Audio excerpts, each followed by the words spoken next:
अभी सब्सक्राइब करें हमारा चैनल और पाएं मन अति सुंदर के सारे शानदार एपिसोड्स।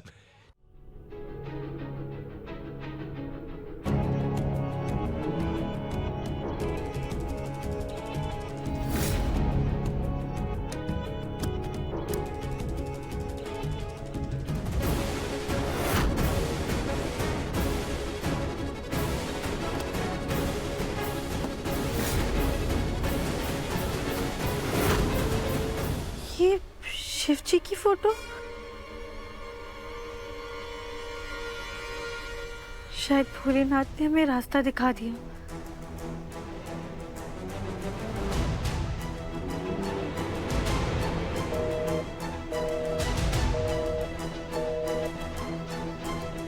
ये दुकान वाले भैया फोन क्यों नहीं उठा रहे?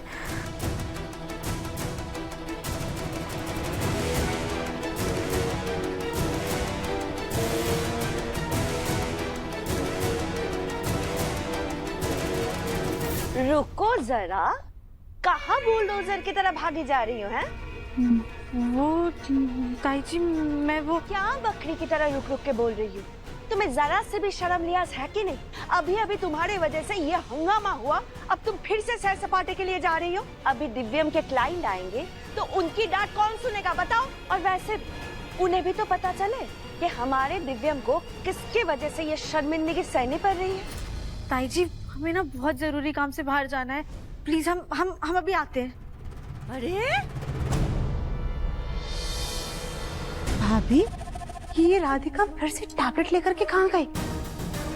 पता नहीं सुझाता, पर ये बात तो सही है कि तुम्हारी ये गोलमुखी बहू है तो बहुत बेशर्म। इस मोटी चमड़ी को हमने इतना कुछ सुना दिया, देखो फिर भी कोई असर नहीं है। बात तो आप बिल्कुल सही कह रही है भाभी। वहाँ हमारे मुन्ना का इतना बड़ा नुकसान हो गया और यहाँ ये गोलमुखी, इसे कोई फर्क ही नहीं पड़ता। कोई बात नहीं सुजाता, आज चूहे नहीं रेंगने हैं ना, लेकिन देख लेना बहुत ही जल्द इसके पैरों के नीचे आग लगेगी। आज तो सिर्फ ज्वालामुखी की तरह दिव्यम के मुंह से लावा निकला है, लेकिन बहुत ही जल्द ये ज्वालामुखी फटेगा और तभी इसको समझ में आएगा। तब तक हमें इस चिंगारी को बुझने नहीं देना है। भाभी, अपने आगे के लिए कुछ सोच रखा है क्या? देखते जाओ सुजाता, अभी तो असली धमाका होना बाकी है।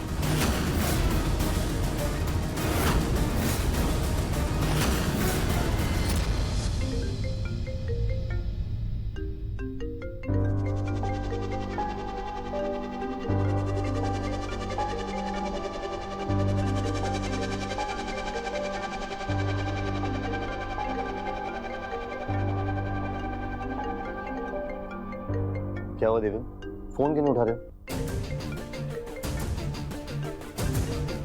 क्या करूंगा फोन उठा के पापा? क्लाइंट्स का कॉल, क्या बोलूंगा उनको? जिस प्रेजेंटेशन के लिए वो सिंगापुर से आ रहे हैं वो प्रेजेंटेशन मैं आपको नहीं दे सकता। क्यों? क्योंकि मेरी वाइफ ने मेरा पूरा टैबलेट ही फॉर्मेट कर दिया।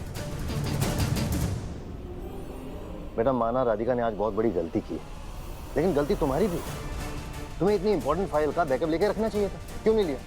पापा, मैंने पुराने प्रेजेंटेशन का बैकअप लिया था, लेकिन कल रात को मैंने प्रेजेंटेशन में बहुत सारे चेंजेस किए थे और टैबलेट की बैटरी खत्म हो गई। अब प्रेजेंटेशन कल सुबह थी तो मैंने सोचा नहीं कि मुझे इसका बैकअप लेना चाहिए। अब क्लाइंट्स आसपास के होते तो मैं मीटिंग कैंसिल करवा देता, पोस्टपोन करा देता। ये इतनी दूर से आ रहे हैं, किसी भी वक्त घर पहुंचते होंगे, कैसे मना करूँ इन्हें? लेकिन कुछ तो करना पड़ेगा ना बेटा। पापा, ये ऑर्डर तो हाथ से जाएगा ही। इसकी वजह से हमारे कंपनी का नाम जो खराब होगा वो अलग। सबसे बड़ी बात यह है कि आगे भी शायद ऐसी बड़ी डील ना मिले।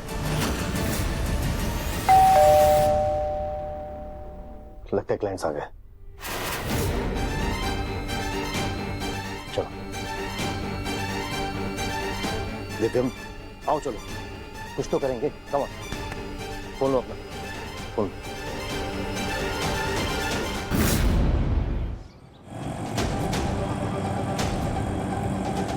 भैया और जल्दी ले लीजिए, हमें बहुत जरूरी काम है। जी मैडम। वैसे आई होप आपको कोई दिक्कत नहीं हुई पहुंचने में। नहीं, बिल्कुल नहीं। रास्ते भर हम आपकी प्रेजेंटेशन का ही वेट कर रहे थे।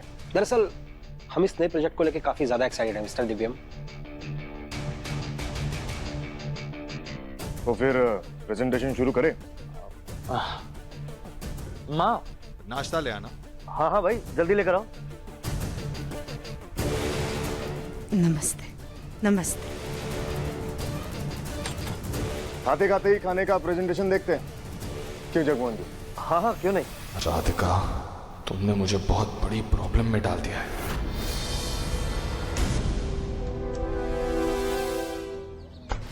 भैया जहाँ से आए थे ना वहीं पे वापस जाना है, चलिए। मैडम हम नहीं जा रहे उस तरफ, आप एक काम कीजिए, हमारा भाड़ा यहीं तक कर दे दीजिए। भैया प्लीज चलिए ना, हमारा जाना बहुत जरूरी है। आप एक काम कीजिए, थोड़े एक्स्ट्रा पैसे ले लीजिएगा हमसे, प्लीज चलिए। अच्छा चलिए बैठिए। हाँ।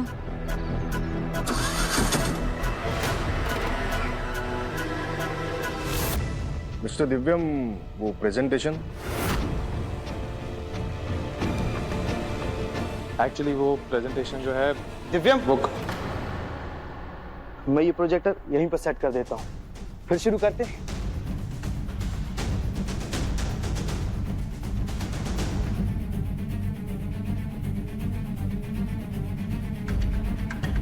गुरु भैया, ये सब क्या कर रहे हो? प्रेजेंटेशन तो है ही नहीं, दिखाने के लिए क्या दिखाएंगे? इससे तो बेहतर है कि सच ही बोल दें। सच बोल के क्या ही फायदा होगा दिव्यम? अरे कोई भी पुरानी प्रेजेंटेशन दिखा देते हैं, थोड़ी बहुत इज्जत तो बची रहेगी, फिर देखते आगे क्या करना है।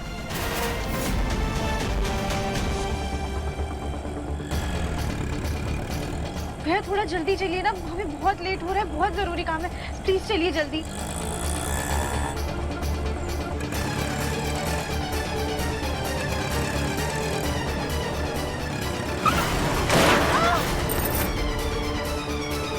तो जैसे कि मैं कह रहा था, हमारा जो प्रोडक्ट है वो एक स्पेशल तरह की मिट्टी से बनाया जाता है जो पहाड़ों में पाई जाती है, और इसमें आप किसी भी टाइप का लिक्विड स्टोर कर सकते हैं, खाना स्टोर कर सकते हैं। इसमें खाना बनाया जा सकता है, परोसा जा सकता है। जैसे कि आज भी गांव में मिट्टी के बर्तनों में ही खाना स्टोर किया जाता है, परोसा जाता है, इसीलिए वहाँ के लोगों का स्वास्थ्य भी एकदम अच्छा रहता है हमेशा। भाभी, हमें मुन्ना को शर्मिंदा होते हुए देख बहुत बुरा लग रहा है। सुजाता, बार बार की शर्मिंदगी से एक बार की शर्मिंदगी भली। मिस्टर दिव्यम, आप ये चीजें प्रेजेंटेशन के जरिए समझा सकते हैं? पता नहीं भाभी, मुन्ना आगे क्या करेगा।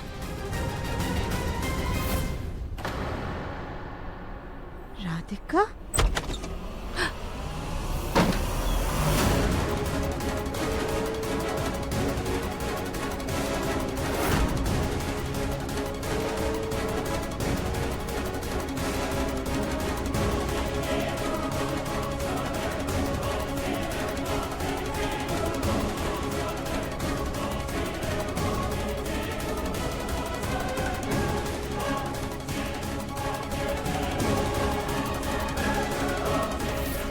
यहाँ क्या कर रही हो तुम? ऐसे भिखारियों की हालत में हमारे बेटे के क्लाइंट के सामने जाओगी?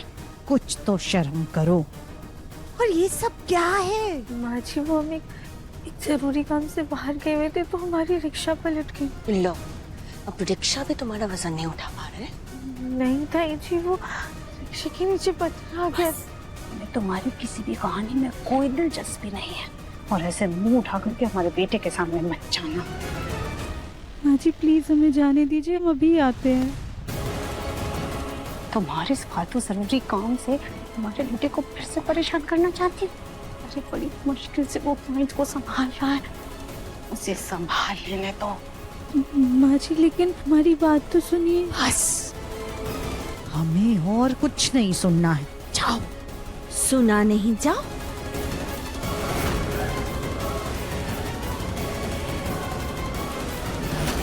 हमारी वजह से दिव्यम जी को इतनी शर्मिंदगी उठानी पड़ रही है। हे भोलेनाथ, हम क्या करें?